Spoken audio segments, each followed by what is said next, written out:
Vamos lá, então, gravando, né? Então, nosso debate aqui sobre religiões e seitas, né, desse módulo. Então, temos algumas questões para a gente discutir, debater entre os alunos aqui. Uma matéria extremamente importante, principalmente na nossa época, né, em que tem se proliferado seitas, heresias, religiões de todas as matizes, e é interessante, portanto, nós como cristãos temos um conhecimento pelo menos básico, né, de saber essas propostas equivocadas, né, antibíblicas, heréticas, para a gente se esquivar delas e até, de repente, conseguir, no momento oportuno, evangelizar essas pessoas adequadamente, tá bom? Então, nós temos aí na tela, já está aí na tela, certo? O questionário. Só me confirma aí se está compartilhando certinho. Então, primeira pergunta, sem delongas, né? Já vamos aqui a primeira pergunta para o Júnior. Tá bom, Júnior? Qual a diferença entre um erro e uma heresia? Já que a gente vai conversar, né, de heresias, seitas, religiões, vamos começar então tentando definir algumas coisas nesse sentido. Qual a diferença de um erro para uma heresia? Vamos lá. A heresia, pelo que eu entendi, ela é toda doutrina que é contrária aos pontos centrais, né, os elementos centrais da fé cristã. Já o erro em si, pelo que eu entendi, são interpretações ou afirmações que não convêm, antibíblicas, né, mas que não atacam o ponto central da fé cristã. Né? Deixa eu ver um exemplo, por exemplo, do dízimo. Dizer que o dízimo hoje, na nova aliança, quem não entregar o dízimo está roubando a Deus. Então, para mim, pelo que eu entendi, isso já está mais para um erro, né, teológico do que uma heresia em si, porque não é um ponto central, né? Algo ali que nós vemos no credo dos apóstolos, por exemplo. Então, esse foi meu entendimento. Isso, muito bem. Alguém quer comentar mais alguma coisa? Muito bem. O erro a gente também pode interpretar assim, ó, ou entender assim, ele é ocasional, né? Não é uma coisa ali firmada, sistemática, né? Doutrinária ali que você se apega. Na verdade, o erro às vezes surge por um desconhecimento, um tropeço, mas não é aquela coisa decidida, insistente e que é contra a Bíblia, né? E que ela vai ganhando corpo como, de fato, a heresia, né? A heresia ela vai corroer, né, os elementos fundamentais da fé, mas ela vai, uma vez posta em xeque, ela não retroage. O erro você pode, e é comum o cristão, quando erra, ele volta e se recompõe, refaz, se arrepende, né? E tenta melhorar. A heresia, ela já é, de repente, uma coisa, um ponto já fechado, ela não retroage mais, é aquilo e pronto. Então, ela insiste, né? Ela insiste naquilo. Tipo, uma heresia aí, vamos pensar numa heresia aí, por exemplo, a guarda do sábado, de repente. Então, você pode mostrar na Bíblia, você pode mostrar o Novo Testamento, tal. As pessoas vão tentar buscar texto, interpretação, ideias para afirmar que, por exemplo, o sábado, a guarda do sábado, importa em salvação, por exemplo, que é o que é pior ainda, além da mera guarda do dia, né? O professor até comentou que tem um texto, né? Isso é um texto, se eu não me engano, Ellen White que comenta isso, fala que guardar o sábado importa em salvação. Olha o tamanho do peso da guarda do sábado. E isso não é mudado, então ele é firme, ele não retroage. O erro é um incidente que você, né, corrige e etc. Tá bom? Muito bem, vamos para a segunda pergunta aí. Qual a diferença entre uma heresia e uma seita? Qual a diferença? Claro que são coisas bem diferentes, né? A gente não pode misturar, mas é bom pontuar diferenças entre uma seita e uma heresia. Irmã Alice, por gentileza, pode comentar? Primeiro eu vou falar aqui que o professor falou lá, né? Sim. Que a heresia é algo contundente, distanciador, é aquilo que é contrário ao que foi aceito pela igreja do Senhor Jesus, né? Então, a heresia é quase que o Júnior falou, né?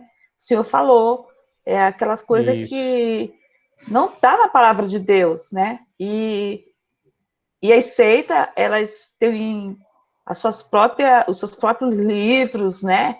Eles conturbam a Bíblia, eles não leem a Bíblia, eles preferem pegar os livros que eles mesmos fazem para eles, né?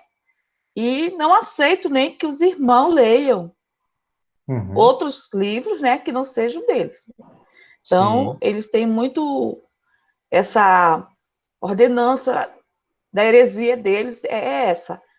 Não temos, nós vamos citar daqui a pouco, né, a Testemunha de Jeová, ele tem o próprio livro, né, que eles põem no lugar da Bíblia. Né, tem a Bíblia da Testemunha de Jeová, é um livro separado, né. Então, eu acho que isso que é heresia, né, é aquilo ao contrário da palavra de Deus, né. Seita. A seita que ele põe representa um conjunto de doutrinas ou sistema de crença que afasta da opinião central que é a seita seguida pela Igreja de Cristo, né? Então, tem seitas que elas dizem que segue, né? Mas não segue, como ele falou aqui. Acontece por meio de pessoas ou grupos dissidentes do corpo de Cristo, no caso em que nós observamos as seitas cristãs ou apostatantes, que também existe, né? Infelizmente, existem seitas evangélicas, né? Ele vai citar mais lá na frente as seitas. E é isso, as seitas, elas não entram mesmo na Bíblia, né? Elas não acreditam muito na Bíblia, né? Sim. Então é isso. Muito bem, muito bem. Alguém quer comentar mais alguma coisa? Pode falar, Vladimir. Então, com relação a essa questão da seita aí, ela é esse conjunto, né, de doutrinas, né, que formam um sistema de crença próprio, né, e que se afasta ali do entendimento correto da Bíblia. E esse conjunto de doutrinas, ele é crido e disseminado, né, por um conjunto de pessoas ou alguma organização em si. E é isso que forma esse conceito de seita que foi, né, ensinado lá na nossa aula. Isso, muito bem. Assim, para tentar, de repente, facilitar, você tem um erro, né, bíblico de interpretação. Esse erro pode virar uma heresia quando ele é reforçado, ele é justificado, entre aspas, né, tenta se justificar e se posicionar. Então, você tem uma heresia. O conjunto de várias heresias, você dá corpo a isso, e quando você tem uma espécie de agrupamento de pessoas, congregação, e pessoas que seguem esse conjunto de falsos ensinos, aí você tem a seita. Entendeu? Então, como uma coisa às vezes está ligada com a outra, a heresia, isoladamente, ela não é uma seita, né? Você tem dentro da igreja, é possível que dentro da igreja paire algumas heresias, né? Que devem ser combatidas e trabalhadas. Agora, uma vez que uma heresia ou mais, elas se solidificam e elas conseguem ter uma sistematização e arrebanhar um grupo, um agrupamento, você vê isso quando há divisões dentro da igreja. A maioria das seitas hoje conhecidas, né, surgiu de racha e de saída da igreja, né? A igreja verdadeira, né, não aceitou, então, esse tipo de doutrina, esses novos ensinos, então elas saem. Por exemplo, se você olhar, o Adventismo surgiu nos Estados Unidos, século XIX, saiu dos batistas, basicamente. Você tem os Testemunhos de Jeová, que também sai de alas tradicionais. Você tem os Mormons também, que surgem ali naquele contexto, meio que também desviando-se e advogando uma nova revelação e um corpo doutrinário, e assim sucessivamente, né? Os pentecostais também surgem nos Estados Unidos, na Rua Azusa, também mais ou menos nesse contexto. Então, com suas doutrinas específicas, algumas delas bem questionáveis, então, você tem uma série de proliferação ali de novos pensamentos, né? Que podem surgir do cristianismo, podem estar bem também afastar do cristianismo, né? As religiões orientais, a ciência cristã, Seishonoye, budismo, que aí já entra nas grandes religiões, né? Budismo, shintoísmo, taoísmo, então são consideradas grandes religiões pelo seu vulto histórico já, né? Mas elas caem na mesma classificação de seitas por seguirem um conjunto de doutrinas heréticas e contrárias ao pensamento e à revelação cristã, a revelação bíblica. Tá certo? A gente tem sido invadido e bombardeado por diversas manifestações, né? Doutrinárias, o gnosticismo voltando, filosofia cristã, uma série de elementos aí que caem nesse sentido aí de seitas. Tá bom? Seitas, como foi mencionado, não só essas mais afastadas, mas seitas pseudo e paracristãs, neopentecostais, por exemplo. Na verdade, a gente está vendo uma proliferação de seitas. É porque já são tão comuns que cai na normalidade, da normalidade cai às vezes na aceitação, da aceitação cai até no gosto depois. Então, por exemplo, a Igreja Universal, sem sombra de dúvida, a gente pode falar que é uma seita. E para alguns cristãos, você falar isso, as pessoas vão dar um pulo. Que isso? Que seita? Como você pode falar assim da igreja, não sei o quê? Mas a característica doutrinária e a postura com que eles tratam é uma seita, entendeu? Sem muito problema para se falar nisso. Outras gêmeas e parecidas também. Então, existem coisas muito mais próximas de nós do que a gente imagina, né? Igrejas neopentecostais de cunho apostólico e que tem o seu apóstolo, o seu líder maior, que tem revelação direta da parte de Deus, isso é extremamente parecido com todas as seitas clássicas e a formação de seitas que a gente tem visto na história. Muito bem, agora para o Vladimir, quais os benefícios de estudar o tema seitas e heresias? Alguns dos grandes benefícios. Sim, pastor, só um pouquinho, eu queria acrescentar um pouquinho também sobre essa Pode questão falar. da seita, que a gente tem aqui a gente conhece esse nosso contexto brasileiro, né, que tem isso que a gente já falou, mas eu vi também, um tempo atrás, uma série de documentários na TV por assinatura, só tratando de seitas que surgiram lá nos Estados Unidos. E é um negócio absurdo as coisas que surgem lá. Se você comparar, pelo menos as coisas que eu vi nesses documentários de lá, com as coisas daqui, nós temos tranquilo aqui, olha, dá para dizer que a gente tá numa boa, porque é coisas absurdas, né? Inclusive um dos episódios foi sobre aquele pessoal lá que vieram aqui para Guiana e acabaram, né, se suicidando ali, centenas de pessoas ali naquela seita que surgiu lá nos Estados Unidos. Então, é uma coisa terrível e muito, muito preocupante. É arrebatador, né? E a gente pensa que a gente está distante, é porque a gente não conhece muito, tá? O menino mandou do grupo da igreja agora um pessoal com ritual extremamente macabro, possivelmente com intenção de sacrificar crianças no Brasil, isso.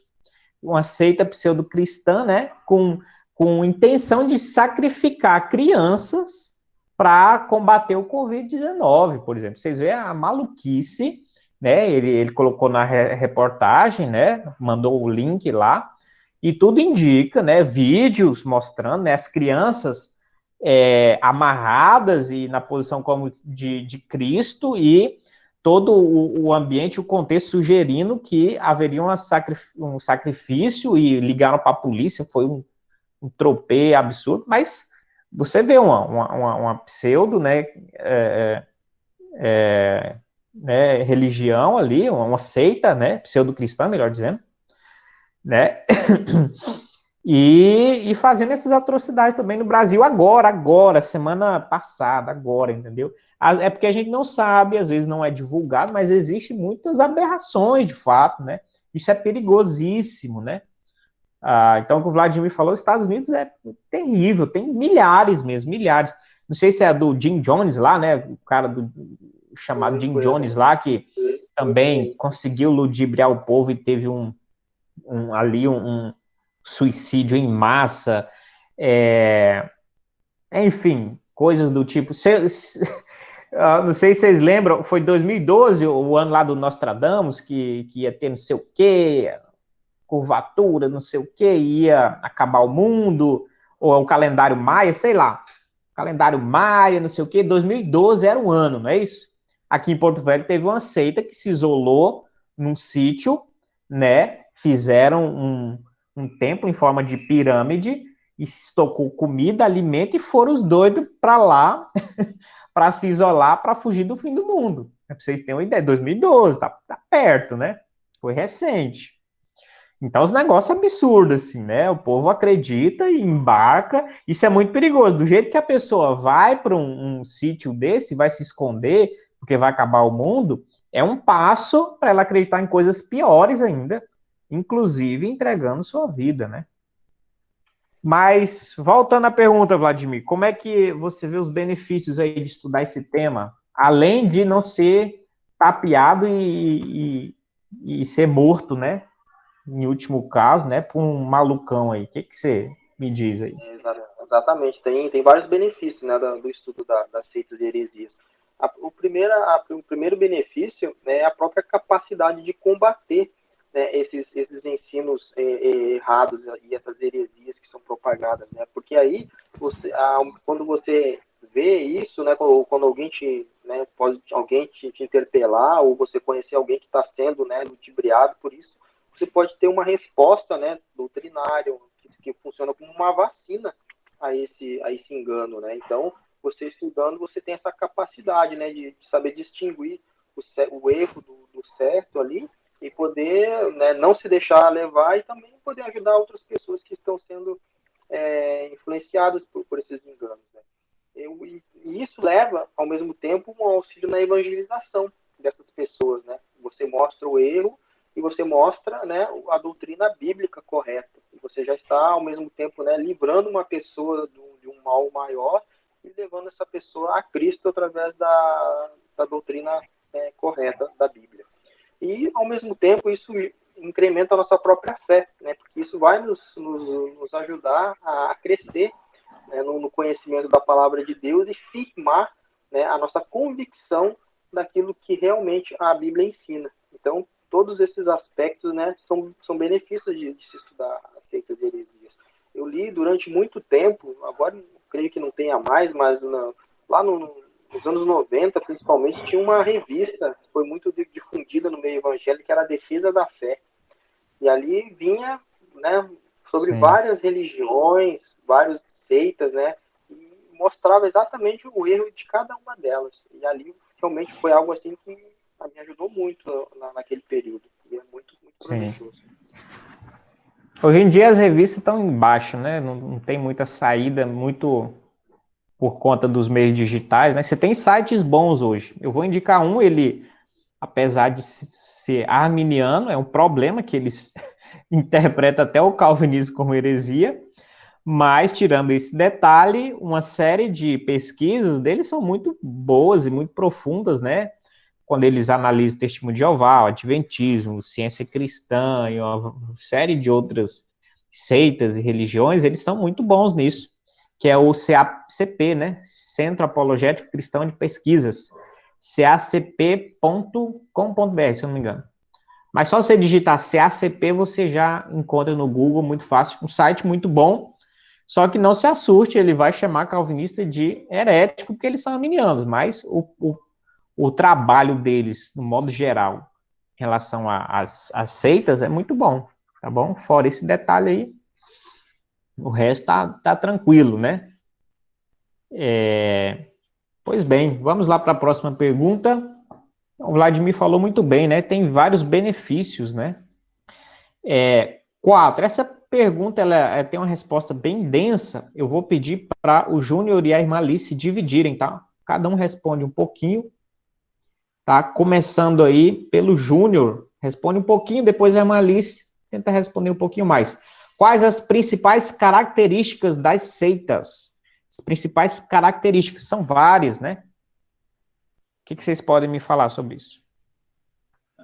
Beleza. Então, uma das principais características da seita é que eles utilizam como fonte de ensino não somente a Bíblia, mas dividem, né, a autoridade da Bíblia com outros livros. Aí, às vezes, ou na maioria de suas vezes, até sobrepõe, né, esses livros mais do que a Bíblia mesmo, Isso mesmo. de seus ensinos. A outra característica também é que geralmente eles têm uma espécie de líder, né, central, que é um líder central na qual é tratado como até um semideus, né, na qual Isso. recebeu revelações, tudo que ele fala, mesmo que seja contra ali, alguns ensinos da Bíblia, para os membros, termina sendo mais válido, né, para eles a fala do líder do que aquilo que está expresso na palavra.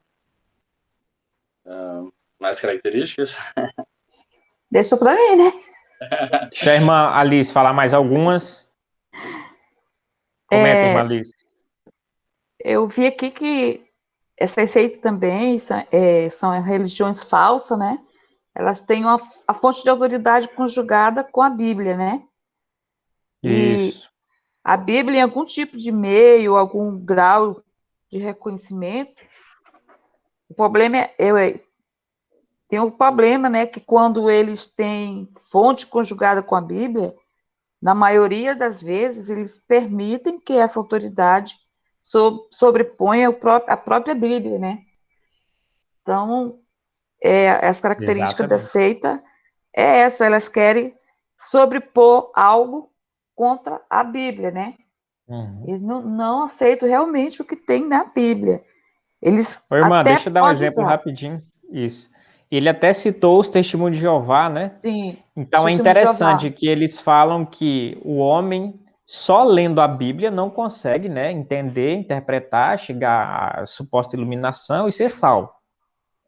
Mas se o homem lê os escritos deles, né, ou seja, os escritos dos testemunhos de Jeová, do corpo lá magisterial, do colegiado interpretativo deles, aí por esses estudos, aí eles são suficientes para alcançar a salvação. Então, é verdade. Você vê a contradição, né? Então, é sorrateiro mesmo, né? É bem sutil, mas aí você vê que eles já sobrepuseram, né? A visão, a interpretação e a produção deles, não é isso? Do magistério em relação à Bíblia. Pode continuar. Eles são tão radical que eles não permitem nem que os membros vá em outra igreja, né? Eles não dão essa permissão, não dão permissão para ler outros livros, se não ser o livro deles, né? Então, o Testemunho de Jeová, eu acho que é uma heresia, uma das mais radicais que tem, né? Clássica, né? Eu conheço o Testemunho de Jeová, já fui amigos lá em tribunal, e quando um Testemunho de Jeová faz algum erro, ele é expulso, né, da igreja dele lá, e é proibido de falar com todos os irmãos da igreja. Os irmãos da igreja não se aproximam mais dele. Tanto que tinha vários testemunhos de Jeová lá no tribunal, e o irmão se afastou. Uhum. Né, da testemunho de Jeová. Ele fez não sei o que lá e botaram ele para fora. E os outros testemunhos de Jeová que trabalhavam junto com ele, não falavam com ele. É assim como se isolou, meu eles amigo. matam as pessoas, não falavam. E a gente foi perguntar, né, para ele, eu sou Raimundo, até faleceu. E ele falou que lá é assim, se você sai da igreja, os irmãos da igreja excluem você. Você não é mais nada, acabou. Até família, até entre parentes, eles proíbem o contato e a conversa. Então, é terrível, né? Mais alguma coisa? Características dessa... Nota que tem características mais gerais, né? E tem práticas, né? As práticas mais ali pontuais, né? Que a gente vai trabalhar na próxima pergunta, né? Diga, Vladimir. Para mim, pastor, eu acho que, no meu entendimento, assim, a característica acho que mais revela a prática, né, dessas seitas é o exclusivismo. Quando esse pessoal vem e diz, não, só aqui é que você vai encontrar salvação, só aqui é que tem a mensagem verdadeira. Se você não tiver Próxima conosco, aula, Vladimir. você tá no inferno, rapaz. Não tem mais salvação para ti, não. Então, o exclusivismo, rapaz, isso aí, na verdade, é uma tática, né, para prender as pessoas, né? Para cativar a pessoa naquela coisa que eles criam ali. E eu acho que acaba matando a fé da pessoa, né? É um tipo de matar a fé. Então, qualquer coisa, qualquer movimento, né, qualquer organização que alegue para si esse exclusivismo, de só eles ter a mensagem, de só eles ter o conhecimento que salva, isso aí já é um indício claríssimo de que é uma seita. E não tem, tipo assim, na verdade, isso é tão flagrante que a própria afirmação de se dizer o único detentor da verdade e de que só ali você tem salvação, você já está se colocando no lugar de Cristo e da fé em Cristo. Quer dizer, não é mais a fé em Cristo, não é mais Cristo somente, é o ensino deles, é a organização deles, é o método deles, é aquilo ali que se tornou a salvação. Então já fugiu completamente do Evangelho. Exatamente. Exclusivismo realmente é um tema bem trabalhado. Mais alguma coisa? Vou falar um aqui, não pode faltar. Essa não pode faltar nas seitas, tá bom? Como característica, salvação pelas obras, ou de alguma maneira, salvação por meio do homem, alguma coisa que você faz, alguma bem-aventurança, porque eles não têm a ideia da depravação total. Então, o homem não é corrompido assim como se possa admitir como os protestantes. Para eles, o homem só é um pouquinho maculado, mas ele consegue se autorregenerar, fazer o bem e alcançar a ação. Então, as seitas, muito na área do espiritismo, elas enfatizam muito ainda as obras, né? Outras também, mas você vê muito LBV, né? Legião da Boa Vontade, trabalhando muito em cima de obra, o kardecismo trabalhando muito em cima de obras, né? A questão das obras como condição salvífica, ou seja, o homem achando que de alguma maneira de dentro dele pode vir uma iluminação, uma regeneração autoimposta, uma autojustificação de alguma maneira para que ele seja redimido. Isso aqui é crucial, porque isso aqui é o maior engano. Ninguém pode salvar a si mesmo se não for pela obra de Cristo, né? Isso ninguém vai conseguir salvar a si mesmo. Muito bem, vamos para a próxima pergunta. Essa volta para o Vladimir, já que o Júnior e a irmã Alice compartilharam aí uma resposta grande, né? Mencione alguns aspectos comuns agora das práticas, tá? Das seitas. Vai lá, Vladimir. Então, as práticas dele, né? A primeira já é esse ensino de verdades, né? De meias verdades que na realidade são enganos. Então eles pegam uma determinada parte da Bíblia e aumentam, né? Ou incluem outras coisas juntos ali, ou tiram uma parte e dizem que aquilo ali é o verdadeiro entendimento. Então eles ensinam meias verdades que na realidade são enganos completos, né? Então essa é um dos aspectos, né? Esse ensino é equivocado e distorcido. Outra coisa que eles fazem muito, que a própria irmã Alice comentou, né? Essa chantagem espiritual e emocional, né? Sim. Então você fica preso naquilo ali, porque se você sair dali, o pessoal te isola, o pessoal te excomunga praticamente, né? Então gera uma dependência, né? Emocional, espiritual. Você tem que estar ali. Se você está ali, você está no inferno. As pessoas não vão mais falar com você, os seus próprios parentes vão te desprezar. Então aquilo ali é um negócio terrível que prende realmente a pessoa, né? E através disso também eles exploram, né, as crises pessoais da própria pessoa, né? Questão de desemprego, enfermidade, problemas familiares, depressão, né? Então, tudo isso é utilizado, né, para prender a pessoa, né? Oferecem, né, determinadas... Não, aqui você tem um determinado ritual, aqui você tem uma determinada prática que vai resolver esse problema que você está tendo. Vem para cá que aqui você vai ter a solução do teu problema. Então, Ô Vladimir, nesse momento de Covid aí, as pessoas vendendo até suposta solução para Covid, né? Teve aí casos até mais sérios, né? Quase de prisão, porque você comprando uma coisa tal, aquilo tal, um óleo tal, uma água tal, uma toalha tal, você vai se livrar do Covid-19, e a gente sabe que isso tudo é balela, né? Tudo é manipulação, como o Vladimir falou, exploração do sofrimento alheio, né? Exatamente. Inclusive, no início, logo no início dessa questão do Covid, eu me lembro que teve até uma igreja que estava fazendo campanhas, né, utilizando essa questão do Covid, né? Não, que aqui vai ter a campanha do fechamento total e não tem Covid que passe aqui. Rapaz, saiu um negócio aí feio na internet de uma determinada igreja, que se diz igreja. Né? Então, esses fatores todos geram uma dependência, né? E a pessoa fica presa naquilo ali. Então, são coisas terríveis, essas práticas das seitas. Sim.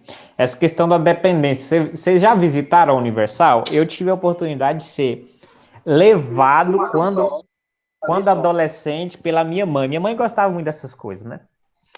E aí, é incrível como eles criam a dependência. Por quê? Você vai num dia, normalmente todos os cultos você tem algum voto, alguma coisa que você deve fazer e é insistido e tal. Então você vai no culto e tem o voto para você pegar um envelope que daqui 7 dias Deus vai te abençoar e você vai retornar com um valor lá. Se Deus não te abençoar, traga um envelope aqui vazio que nós vamos orar e etc. Mas se Deus fizer algo extraordinário essa semana, vai que, né, acontece alguma coisa diferente, a pessoa já está meio que ali linkada, sugestionada, né, a acreditar em algumas coisas, alguns milagres, supostos milagres, né? Mas, enfim, aí pega-se um envelope em tal dia, aí você já fica obrigado, pelo menos em consciência, né, por meio de sua consciência, já fica linkado para voltar ali, no máximo, em 7 dias, para devolver aquele envelope. Chegando lá, tem uma tal de uma bandeira da vitória. Aí você troca o envelope, pega uma bandeira para, no máximo, em 7 dias, você retornar lá também. Aí que você entrega a bandeira da vitória, tem a aliança da salvação, que você pega a aliança e você aí tem que participar de 7 quartas-feiras para afirmar a aliança. Aí você já fica linkado em 7 quartas-feiras. E aí, entendeu? De repente, a pessoa tá com tá tão já amordaçada pelo sistema que ela não consegue nem sair mais, porque ela tem que fazer isso, ela tem isso no outro dia. E eles um ativismo absurdo, e daqui a pouquinho a pessoa está já enlaçada, né, dependente, controlada por esse sistema aí. Entendeu? Então, interessante. Alguém quer comentar mais alguma coisa aí das práticas? Dependência demais, né? Eu relacionei aqui também uma disciplina pesada e humilhante, né? Normalmente se usa isso, de humilhar, de denegrir as pessoas para que as outras fiquem com medo, né? Quando um pisa na bola, você pega ele para Judas e malha bastante para amedrontar as outras, né? Então, isso é uma coisa complicada e muitas pessoas ficam com medo de sair, com medo de passar pelo vexame, né? Com medo de passar pela disciplina, como foi dito, os testemunhos de Jeová, que às vezes nem isolam né, não conversam mais. A igreja cristã do Brasil também tem práticas parecidas de isolar, de não conversar, de perder salvação. Eles têm uma coisa lá, uma interpretação um pouco equivocada de pecados para a morte. Então, eles interpretam que, por exemplo, um adultério, um pecado, claro que é um pecado mais sério, uma coisa mais chocante, né? Mas eles não perdoam, entendeu?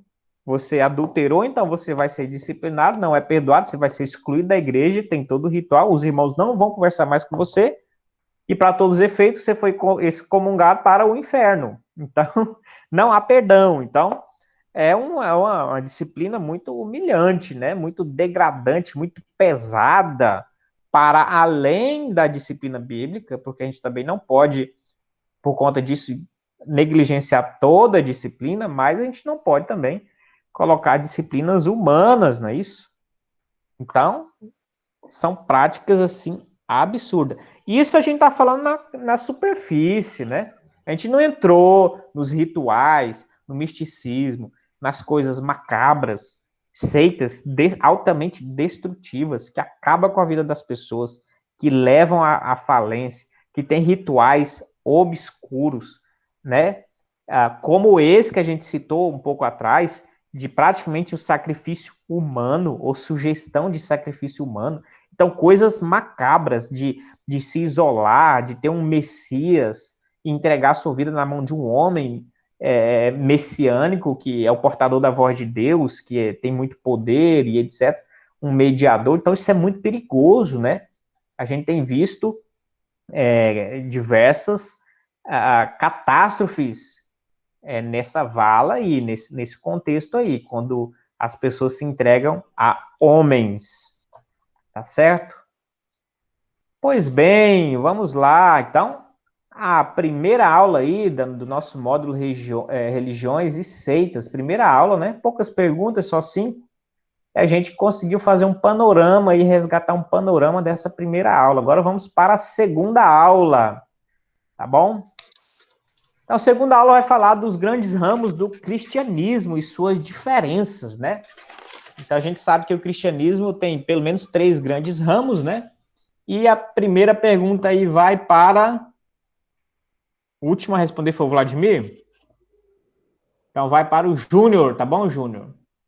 Qualquer coisa, pede ajuda aí para o povo. Qualquer coisa, a gente vai respondendo em conjunto aí. Comente sobre os ramos do cristianismo. Aqui é um comentário rápido, tá? É geral, não precisa aprofundar historicamente nas datas, nos tratados, nos conflitos, nos tratado de não sei quem, tratado de não sei quanto, os nomes absurdos, aquelas causas mais intrincadas. É uma ideia mais geral para a gente ter essa visão, né? Por exemplo, o catolicismo, o protestantismo e a igreja ortodoxa, né? Então, são os 3 grandes ramos do cristianismo. Comente um pouco sobre o que são a postura, né, desses 3 grandes ramos aí. Beleza, eu vou comentar aqui algumas características, então, de cada um. A Igreja Católica, né, ela diz que eles vêm de Cristo através do apóstolo Pedro, que, segundo eles, foi o primeiro Papa. Já a Igreja Protestante diz que vem de Cristo, né, mas que a obra de Cristo formou uma igreja universal, na qual ela faz parte. E já a Igreja Ortodoxa, ela diz que vem de Cristo, cuja obra de Cristo se formou uma igreja de caráter universal, cuja tradição mantém. O professor menciona muito a questão da tradição quando ele fala sobre a Igreja Ortodoxa. Outra característica também, agora voltando lá na Igreja Católica, é que eles têm um líder mundial, né, que é o Papa, no caso, e a Igreja Católica considera esse líder infalível, né? Aquilo que ele fala, não existe a possibilidade de estar errado. Já a tá Igreja... bom, o Júnior, tá bom. Essa aí já é a pergunta 2.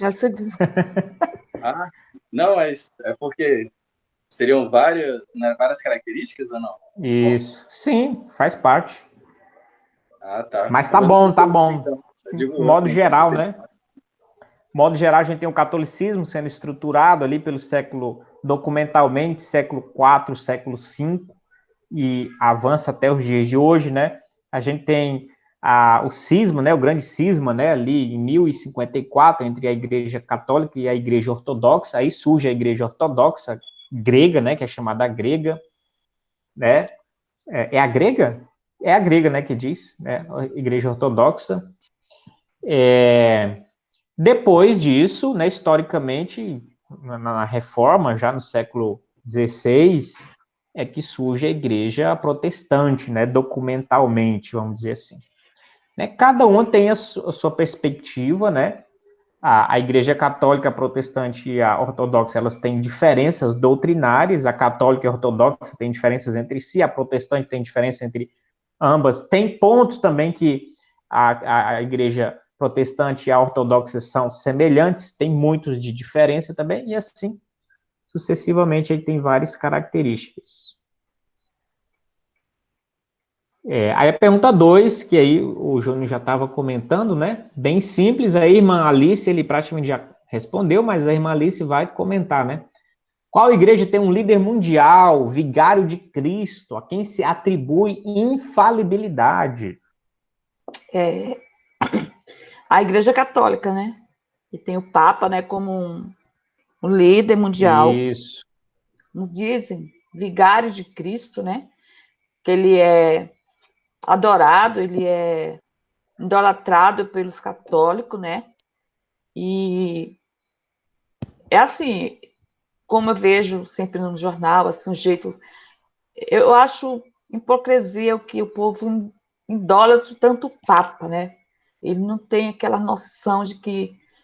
Tem gente que acha que só o Papa pode ir até... Tem gente que já acha que o Papa é um meio para ir até Jesus, se coisar nisso.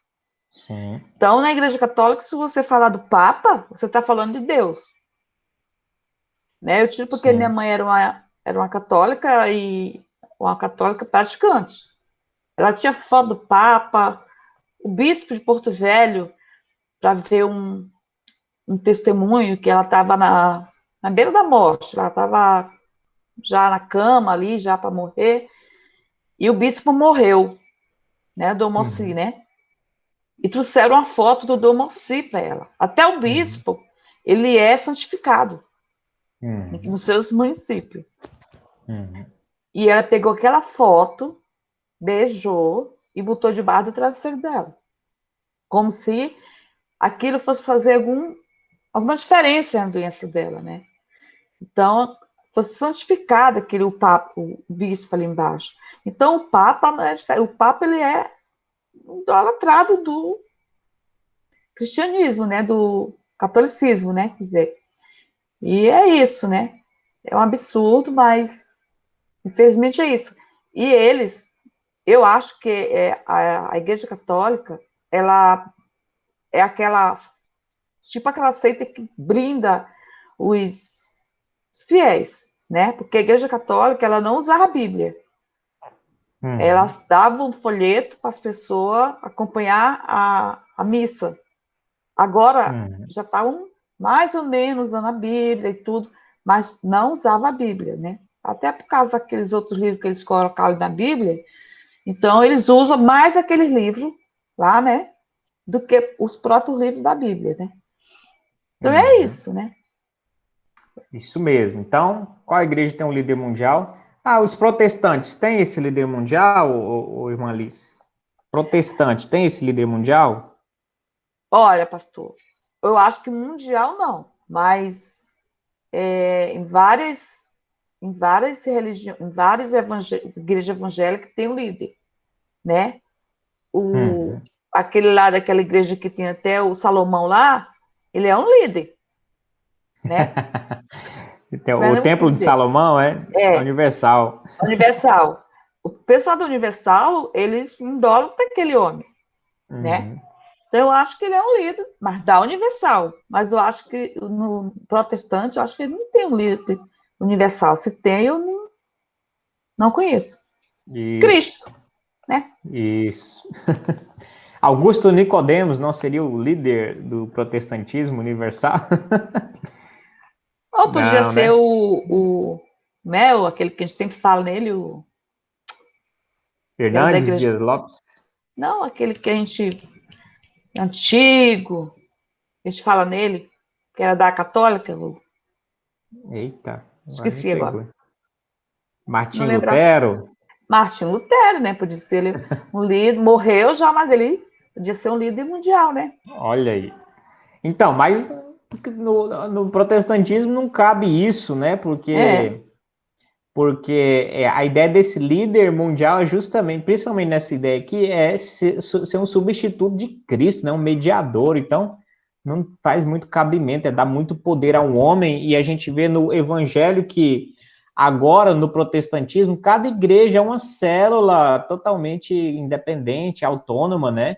Que tem suas responsabilidades diante de Deus, tem sua liderança local, né? E não, a gente não vê no Novo Testamento, nem Paulo se intitulou ser o líder, né? A líder maior da igreja, que iria controlar o direcional toda a igreja. Paulo não faz isso, né? Ele faz uma obra de ensino e doutrinação, mas sem ter esse encargo de liderança universal, né? Pedro também não arroga isso para si. Na verdade, a igreja depois é que colocou esse atributo nas costas de Pedro, mas Pedro também não se arrogou líder universal, geral, e mediante o qual os seus sucessores continuariam sua obra de gerência, né, de cabeça universal da igreja. Então, no catolicismo existe isso, é o Papa, que é muito ligado à ideia do papado, é muito ligado à ideia de Pedro, tá bom? Do apóstolo Pedro, e por uma sucessão apostólica, supostamente chegaria até o Papa, né? O protestantismo diz que tudo isso foi um embuste, essa construção herética, e que não tem essa sucessão, né? Depois da morte de Pedro, as igrejas, cada um tem sua liderança local, e elas crescem com os presbíteros e diáconos, né? E o próprio bispo que aparece na Bíblia é, de fato, e exerce, né? Tem o mesmo encargo ali, praticamente, do pastor e presbítero. Ele tem esses nomes são intercambiáveis. Então, o próprio bispo da Bíblia é um presbítero, é um pastor normal, não é um que tem autoridade sobre os outros. Então, no protestantismo não tem isso, né? 3. O que é o patriarca da igreja ortodoxa, mais ou menos nesse mesmo rumo, Vladimir? O que é, então, o patriarca da igreja ortodoxa? Eu achei interessante essa aula, né, porque o catolicismo, o protestantismo, a gente tem bastante conhecimento aqui, até por causa do nosso país, né, que é basicamente formado por esses dois ramos do cristianismo, mas a igreja ortodoxa a gente não ouve falar, né, a gente não tem muito conhecimento. Aqui o que lá, vê alguma notícia lá na televisão, às vezes, mas a gente não tem conhecimento, né, então essa aula foi muito boa, assim, para começar a aprender um pouco sobre essa questão, né. E essa questão do patriarca, né, eu já tinha visto falar também na televisão, mas não tinha noção nenhuma do que era essa questão do patriarca, né, e na aula foi colocado isso pra gente, né, que na realidade não é um patriarca, né, são um patriarca para cada divisão da Igreja Oriental, isso. E no caso eles são 14 divisões, então existem 14 patriarcas dentro da Igreja Oriental, um para cada divisão da igreja. E ele é um líder moderador, né? Ele não tem ele não arroga para si essa autoridade infalível, né? Como o Papa tem. Então, ele é só um líder, um líder mais espiritual, mas não tem essa mesma característica do Papa. Muito bem, o Papa tem muitos poderes. Imagine que tudo que ele disser é infalível. Olha aqui, a que ponto, né? Então, praticamente está ao pé de igualdade com as próprias escrituras. O que para nós é infalível? É a palavra de Deus. Então, arroga-se a ele, no exercício do seu magistério, né, uma infalibilidade tal que, não sei, né, é um superpoder impróprio, né? Eu não sei agora, mas antigamente ele tinha o poder até com nossos políticos, né? Poder maior lá em cima, no STF, tudo, o Papa tinha um poderzinho. Agora eu não sei se já tiraram, né? Não, ainda continua. Na igreja ele é a última voz, entendeu? A última decisão é a do Papa, tá bom? E ele sabe de tudo, viu? Ele sabe, ele é que assina a troca de arcebispo, de bispo, até que questões de Rondônia, de Porto Velho. Ele tá, eu acredito em ciência, porque toda a documentação é ele que assina e tramita, então essa mudança transferência de um para outro, troca de posto, de cargo, tudo passa por documento assinado diretamente pelo Papa, entendeu? Pela ciência dele, senão não acontece também.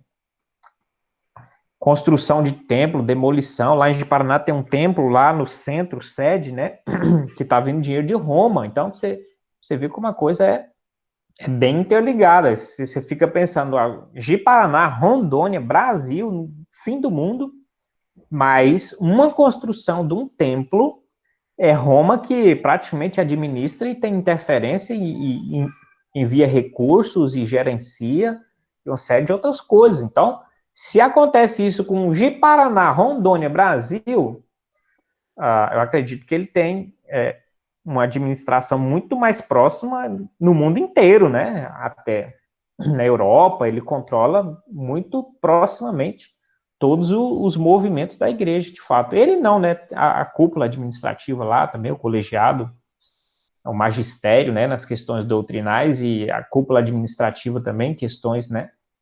Administrativas, tá certo? Pois bem, vamos para a próxima pergunta aqui. Agora voltamos para o Júnior. A Igreja Católica afirma que somente lá há salvação. Os protestantes afirmam que a sua mensagem é a única que pode salvar, mesmo em denominações, igrejas ou locais diferentes. A Igreja Ortodoxa afirma que somente na verdadeira tradição há salvação. Comente sobre esses posicionamentos e pode, de repente, outros comentar, que é uma resposta também relativamente grande, né? Vai lá, Júnior. Justamente o Júnior me perguntou um pouco à tarde sobre essa questão, né?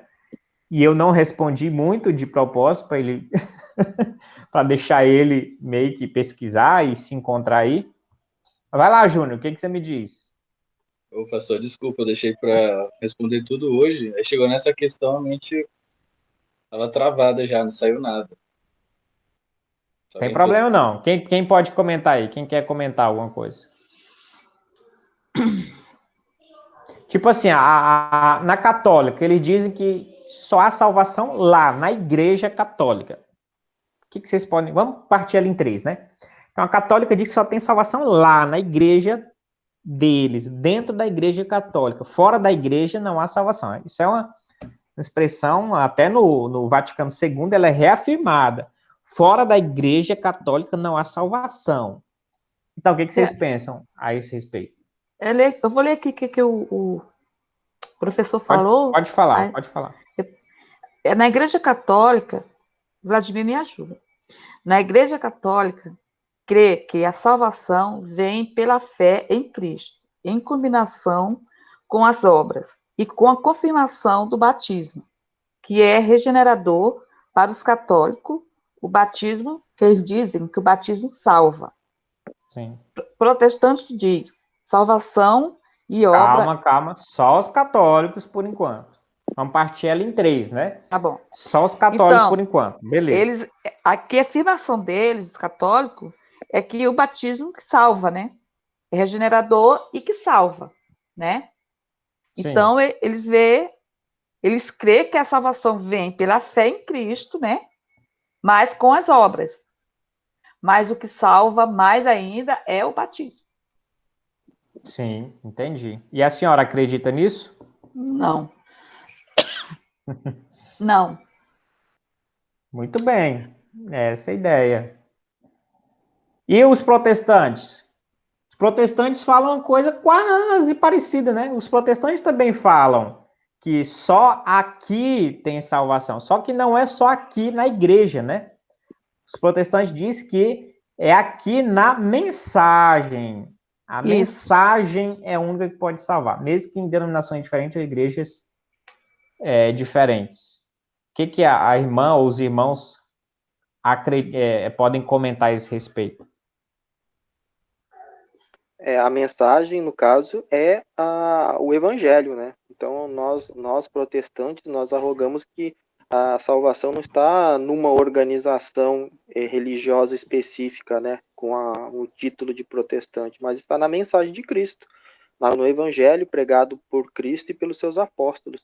Então, isso não depende de organização religiosa, depende da mensagem, né? Então, nós entendemos que os protestantes, eles têm a mensagem mais coerente com o evangelho de Cristo e com os ensinamentos dos apóstolos. Então, por isso que nós dizemos, né, que nós temos a mensagem que salva, mas não somos nós não nos arrogamos os únicos, né, que são donos dessa verdade. Nós apenas anunciamos a verdade que foi pregada por Cristo e seus apóstolos Muito bem, nesse contexto. muito bem, muito bem. Então a ideia é essa. Agora uma pergunta para vocês aí. Isso seria uma espécie de exclusivismo? Poderia ser comparado a um exclusivismo praticado pelas seitas? O que vocês acham? Um exclusivismo não. praticado. Tipo assim, para nós, só quem aceitar essa mensagem será salvo, certo? Agora não é uma questão geográfica de igrejas e denominações, porque os evangélicos dizem que é na mensagem. Mas isso não seria um exclusivismo também? Mas Eu a acho que não. mensagem de Cristo, ela é exclusivista. Eu sou o caminho, a verdade e a vida. E não há outro caminho para o Pai. Então, o evangelho, ele é exclusivista, sim, porque ele se arroga a ser o único caminho de salvação. Isso, não tem como fugir, né? O evangelho, ele é exclusivista no sentido de que o próprio Cristo falou, né? Não dá para a gente fazer uma miscelânea, a gente viu em aulas e matérias anteriores, né? Não dá para a gente fazer um sincretismo entre todas as, né, cosmovisões, fé e dizer que tudo é a mesma coisa. Não dá. Então, o cristianismo, ele tem suas pontuações e seus ensinamentos, suas doutrinas que são únicas, né? Então importa, né, quem segue essa palavra de Cristo, né? Então essa mensagem é que salva, né? Ah, mas isso é ofensivo. Bem, não é ofensivo porque o Senhor está ofertando e a Bíblia é uma oferta da sua mensagem a todos os cidadãos. Se quem achar que é ofensivo é só acreditar e vir para o time, né? Venha para a igreja e será bem-vinda. Jesus diz: vinde a mim todos os que estão cansados e sobrecarregados. Ele está fazendo o convite, o chamado universal. Agora, quem não vier, ok. Quem não vier também saiba que então não vai participar desse banquete. Essas são as regras do jogo, né? Diga, Vladimir. Sobre esse tema, né? Eu vi uma postagem recentemente na internet, eu achei muito perspicaz, né? E fala muito sobre isso mesmo, né?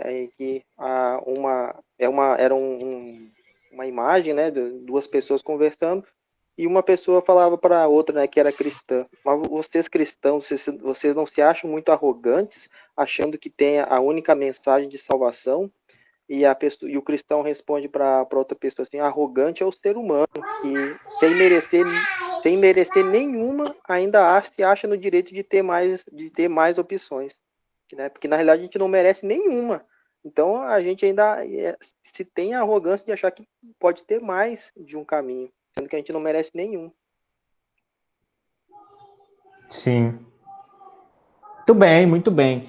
Agora, o último é a Igreja Ortodoxa afirma que na verdadeira tradição é que é a salvação, né? Pode ser até em outros ambientes, não precisa ser exclusivamente na Igreja Ortodoxa, mas contanto que se acesse a verdadeira tradição, que é pior ainda, né?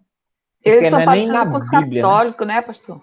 Isso, são parecidos, né? Então, os católicos também têm muito apreço pela tradição, mas eles têm muito mais ainda, né? Muito mais pesado lá a questão da tradição, né? De seguir as normas e os comentários e as explicações e as doutrinas, né, da tradição sobre textos. É uma espécie de explicação da Bíblia isso aqui, tá? Então, só que as explicações da Bíblia conforme a conveniência, né, da religião, que aí, portanto, tem vários equívocos também. Tá certo? Então, eles têm essa... Então, tá muito distante do cristianismo, né? verdadeiro. Note que tudo isso aqui é cristianismo. Então, quando se fala de cristianismo no mundo, que tem mais de 2 bilhões de adeptos, eles estão dentro dessas 3 grandes correntes. Agora, se você pegar o cristianismo protestante, aí você tem uma parcela muito pequena, né? No mundo de cristãos protestantes, né? Vamos lá, para finalizar, eu acho que é a última pergunta. Não, tem mais. 5. Agora, irmã Alice, como se dá salvação em cada uma dessas vertentes? A gente já comentou um pouco, né? Então, vou avançar, né? A gente já comentou um pouco de fé e obras. Normalmente, elas, fora o protestantismo, elas vão estar aliadas ali a obras, não é isso? A tradição ou coisa do tipo. Vamos para a pergunta 6, então, para a irmã Alice, tá?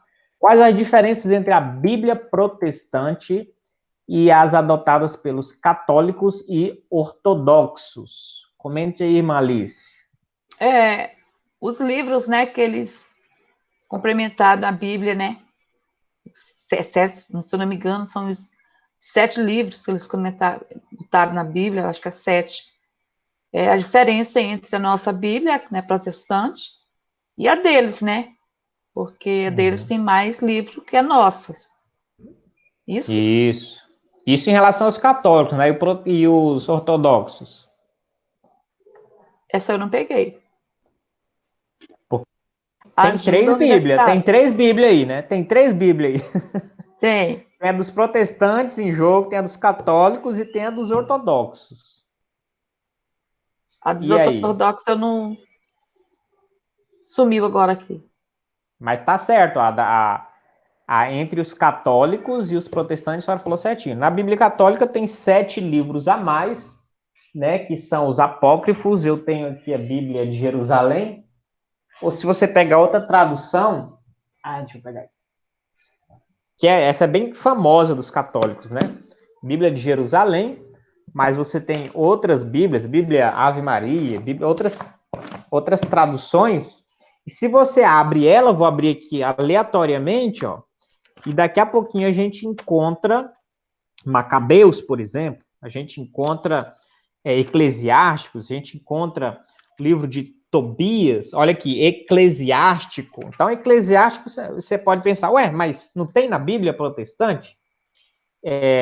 Eclesiastes? Tem Eclesiastes, mas esse aqui é o Eclesiástico, é outro livro, não é o Eclesiastes, tá bom?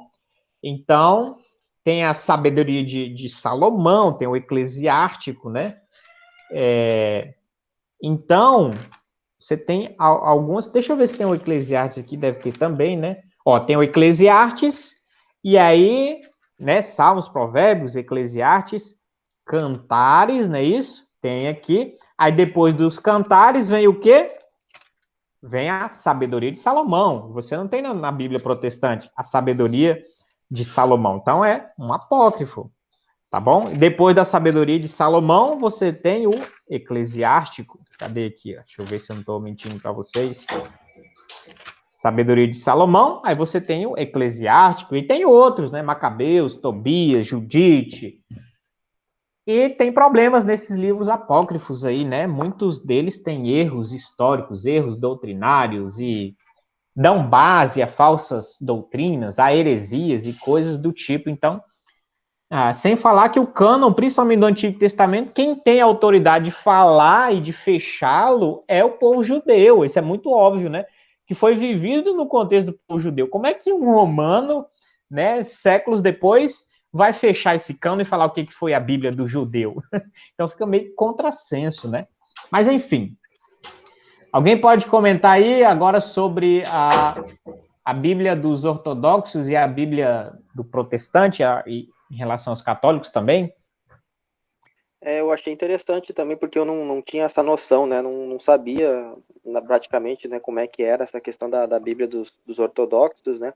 Mas o professor, ele falou lá, né, que além dos livros canônicos, né, como nós temos, os 66 livros, eles também têm esses outros livros a mais, né, que são, para eles, são os deuterocanônicos, mas tem uma certa diferença com os católicos, não são exatamente os mesmos, né? Ele não disse lá também quais eram esses livros, né, nem a quantidade específica, mas existe Uhum. isso e com alguma diferença dos católicos.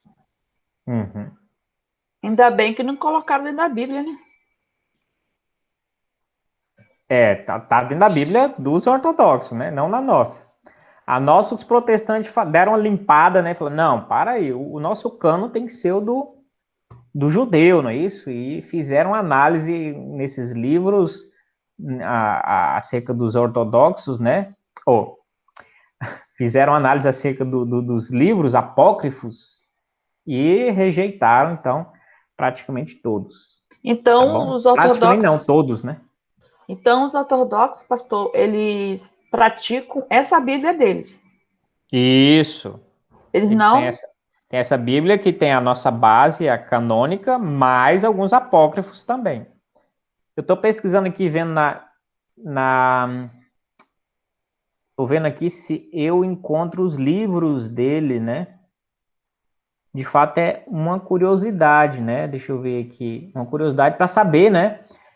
Quais são os livros que estão. Dá para a gente pesquisar depois, né? Mas você tem na internet, deve ter com facilidade como você encontrar esses livros apócrifos que estão na Igreja Ortodoxa. Diga, Vladimir.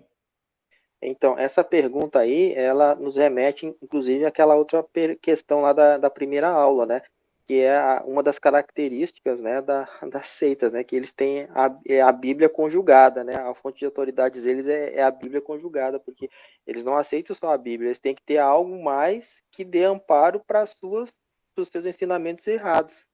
Então, por aí, essa pergunta aqui né, já tem conexão com aquela pergunta que a gente viu lá Sim, na primeira aula.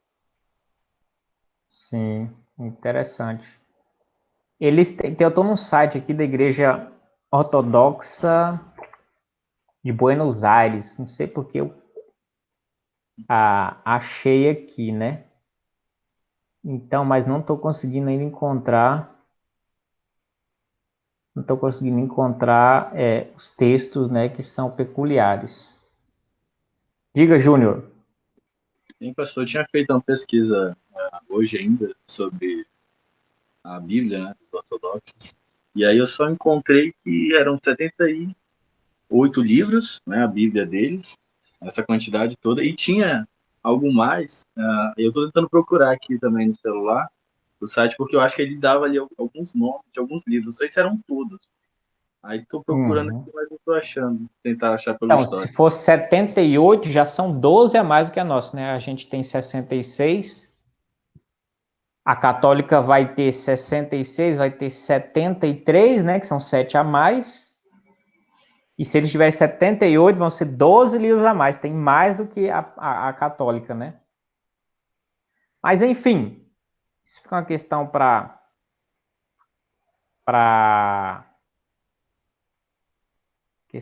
pesquisa. Aqui, ó, calma aí. Achei a escritura aqui. Deixa eu ver se vai aparecer aqui. A escritura e a igreja. Livro pro tradição, entendes o que lês. A versão hebreia contém 39 livros, então para eles, né, tem os 39 livros. Aqui, ó, a Septuaginta contém adicionalmente 10 outros livros, não presentes na versão hebreia e que são conhecidos na Igreja Ortodoxa como livros deuterocanônicos. Terceira Esdras, Tobias, Judite, primeiro, segundo, terceiro Macabeu, Sabedoria de Salomão, Eclesiastes, Baruque, Carta de Jeremias. No Ocidente, com frequência, esses livros são chamados de apócrifos. Esses livros foram declarados no Concílio de Jansi, em Jerusalém, como parte genuína da Escritura. Quem que fez esse concílio, né? Eruditos ortodoxos nos dias de hoje, seguindo a opinião de Atanásio e Jerônimo, veem os livros deuterocanônicos, apesar de parte das escrituras, ficando um nível abaixo do resto do Velho Testamento. Enfim,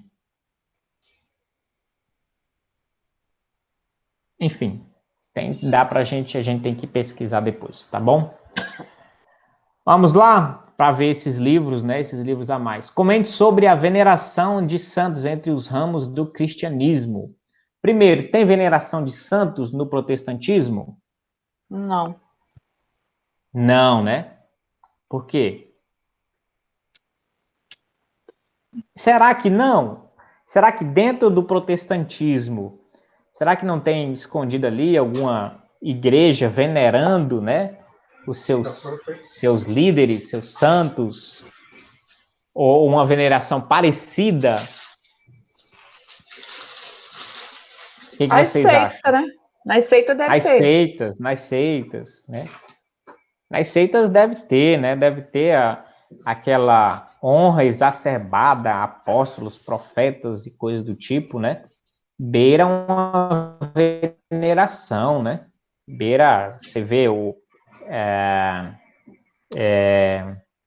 tem aqui em Manaus um patriarca lá, como é que era o nome dele?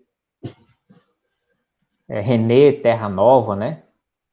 Então ele fez um congresso, as pessoas chegavam a beijar o pé dele em busca de honrá-lo, né? Em busca da bênção. Ele sentou numa grande poltrona, cruzou os pés e as pessoas faziam fila para chegar e beijar os pés dele.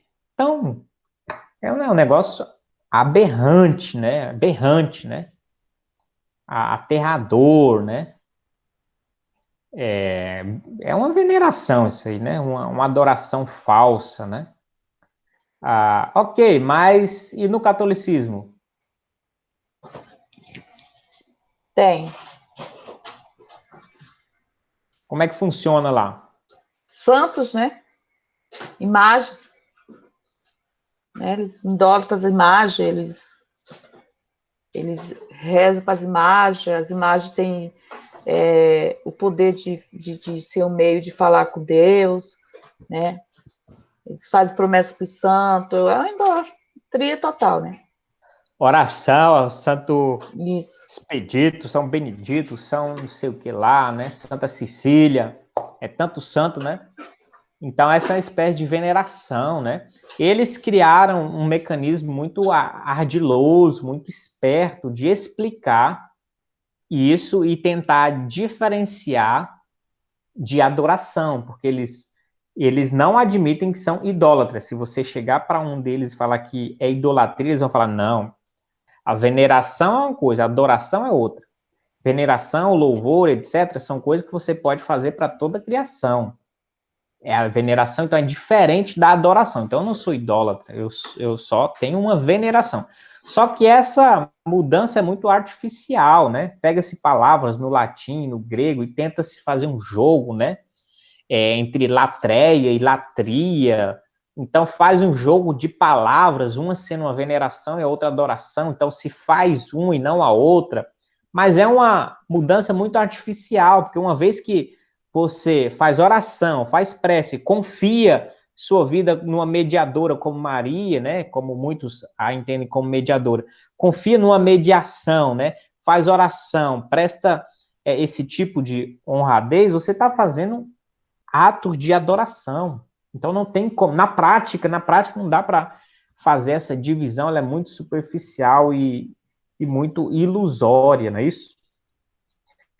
Então, nessa suposta ideia de veneração, que aí teria essa justificativa de não ser adoração, então libera-se para o povo, e o povo, na prática, acende vela para o seu santo, faz intercessão pelo seu santo, o seu santo, então, é aquele que, então, teria a condição de derramar poder e agir, concedendo bênçãos e coisas do tipo, como um mediador, né? O grande problema, além de ser uma adoração, né? Você tem uma mediação que é complicada, né? A Bíblia diz que só tem um único mediador, Jesus Cristo. Não tem outro mediador entre Deus e os homens. Então, fica complicado isso. Tá certo? Mais alguma consideração? Alguém quer comentar mais alguma coisa? Então, aí a segunda aula. Pode falar, Vladimir? Com relação aos ortodoxos, né, principalmente que ele falou lá na aula, e que eu também não tinha conhecimento, né, mas eles permitem a adoração aos santos, mas desde que seja em pinturas, gravuras, né, eles não aceitam imagens, de escultura eles não aceitam. E também não tem essa questão da idolatria com a Virgem Maria, né? A Virgem Maria até tem um certo destaque lá, mas não é como os católicos, né? Uhum. Mas eles permitem a adoração dos santos também lá. Sim, interessante. A doutrina da Imaculada, né, Conceição, da Ascensão de Maria, não teve tanta influência lá, não pegou muito. Mas Tá certo?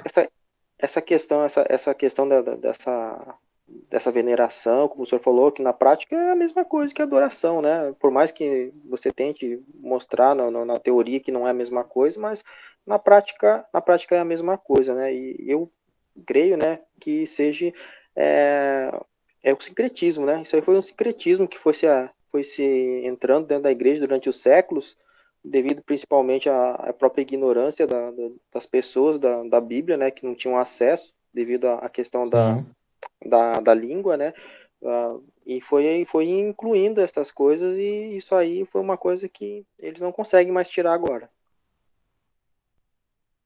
exatamente. Mas é isso aí, meus amigos, meus irmãos. Essas duas aulas aí sobre religiões e seitas já fez um primeiro momento um panorama sobre o que é heresia, o que é uma seita, seus malefícios, seu comportamento. Depois veio para o cristianismo, para a nossa casa, né? Os três grandes ramos do cristianismo. E as próximas aulas aí a gente vai continuar tratando desse tema. Deus abençoe e até a próxima. Valeu. Amém. Deus abençoe, meus irmãos. Tchau, tchau. Tchau para vocês. Vou parar a Tchau. gravação aqui.